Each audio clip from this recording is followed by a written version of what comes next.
Bangladesh Singapore ম্যাচের ticket ছাড়ছে শনিবার দুপুরে।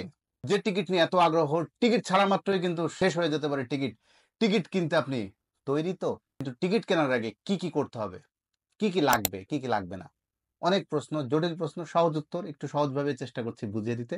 প্রথমে সহজভাবে বলে দিই টিকিট কাটার প্রক্রিয়াটা কি। টিকিফাই.লাইভ ওয়েবসাইটে ঢুকবেন। ওয়েবসাইটে ঢোকার পর সেখানে যে টিকিট অপশনটা থাকবে সেখানে ঢুকলেন। ঢোকার পর গ্যালারি এবং পছন্দের রো বা সারি নির্বাচন করলেন। এরপরে আপনার নাম, মোবাইল নম্বর, জন্ম তারিখ, ইমেল ঠিকানা দিয়ে দিলেন। এর সঙ্গে আইডি প্রুফ কি লাগবে? বাবু ভাই আমাদের তাৎক্ষণিকভাবে বলেছিল এনআইডি লাগবে।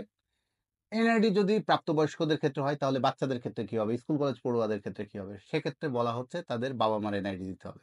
এবার টিকিট কাটার প্রসেস হয়ে গেল। এবার চলে যাবেন অনলাইন পেমেন্টে, মানে চেক আউট প্রসেসে যে অনলাইন পেমেন্ট প্রসেসটা থাকবে। মোবাইল ফাইন্যান্সিয়াল সার্ভিস যেহেতু অপশনটা রাখা আছে, মোবাইল ব্যাংকিং এর মাধ্যমে আপনি টাকাটা অনায়াসে দিতে পারেন। ইমেলে টিকিটের কপিটা চলে যাবে, পিডিএফ কপিটা পেয়ে যাবেন। পিডিএফ কপিটা নিয়ে বা এই সফট কপিটা নিয়ে আপনি মাঠে আসতে পারবেন। মোবাইলে রাখতেও পারেন, প্রিন্ট দিয়েও আনতে পারেন।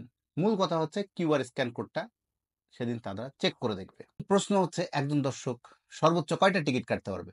সর্বোচ্চ 5টা টিকিট কাটতে পারবে, সে তো আপনার এর মধ্যে জানেন। কিন্তু 5টা টিকিট কেটে ধরুন আপনার কোনো বন্ধু বান্ধব, আত্মীয় স্বজন, ফ্যামিলি কাউকে আপনি দিচ্ছেন না বা দিতে পারছেন না, সেক্ষেত্রে বাকি টিকিটগুলো কি করবেন?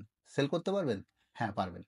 কারণ বাফুফে বলছে দর্শকের অধিকার আছে তার ক্রয়কৃত টিকিট আরেকজনের কাছে বিক্রি করে দেওয়ার। তো সেক্ষেত্রে জালটা ঠেকাবে কিভাবে? সেক্ষেত্রে জাল ঠেকানোর উপায় হচ্ছে, বাফুফে বলছে বা যারা টিকিট বিক্রির দায়িত্বে থাকবে তারা বলছে তারা তাদের এসএমএস বা মোবাইল নম্বরে এসএমএস দিয়ে ভেরিফাই করবে এবং অরিজিনাল টিকিট যে স্ক্যানটা বা যে কিউআর কোডটা তৈরি হবে ওটি আর কোনোভাবে জাল করার সুযোগ নেই। ওটি একটা টিকিটে একটাই থাকবে। তারা আশাবাদী তারা জাল টিকিট ঠেকাতে পারবে। তো এখানেও কালোবাজারির সুযোগ থাকছে। আর 50 জনের একটা গ্রুপ যদি 250 টিকিট কিনে ফেলে এবং ঠিক ম্যাচের আগে যদি তারা চড়া দামে 10 গুণ 20 গুণ দামে বিক্রি করে দেয়, সেটি বাহুবে ঠেকাবে কিভাবে? যাই হোক, তবু আমরা চাই দর্শকরা সঠিকভাবে সুষ্ঠুভাবে টিকিট কেটে আসুক।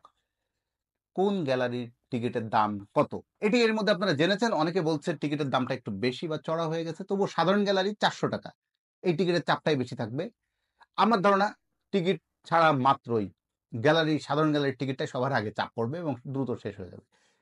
সেই সঙ্গে ক্লাব হাউস 2, 1 এগুলো 2500 টাকা, ভিআইপি 3, ভিআইপি 2 এগুলো সব 2500, 2000 টাকার মধ্যে। হসপিটালিটি বক্স, কর্পোরেট বক্স এগুলো 5000 টাকার উপরে। মোবাইল ফোন সেবাদাতা প্রতিষ্ঠান রবি ওরা কিছু টিকিট কিনে নিয়েছে, তাদের গ্রাহকেরাও কিছু টিকিট নিয়ে গ্যালারিতে ঢুকতে পারবে। টিকিট কতক্ষণ ওয়েবসাইটে থাকবে? টিকিট কিন্তু কতক্ষণ থাকবে? যতক্ষণ শেষ না হচ্ছে।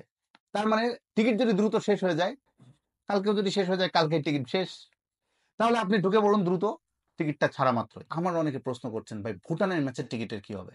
Very interesting. Bafufe Bangladesh Singapore ম্যাচের টিকিটটা আগে দিল, কিন্তু ম্যাচ তো হবে আগে ভুটানেরটা 4 জুন।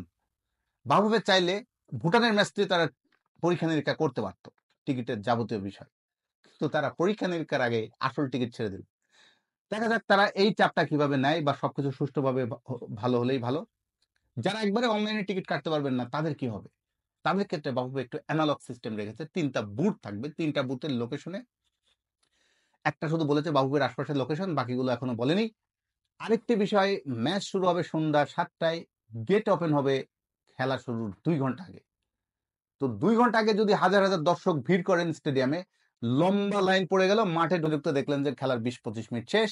আর যদি ওই মুহূর্তে বাংলাদেশ একটি গোল করেছে সেটি আপনার মিস হয়েছে, কেমন লাগবে বলুন?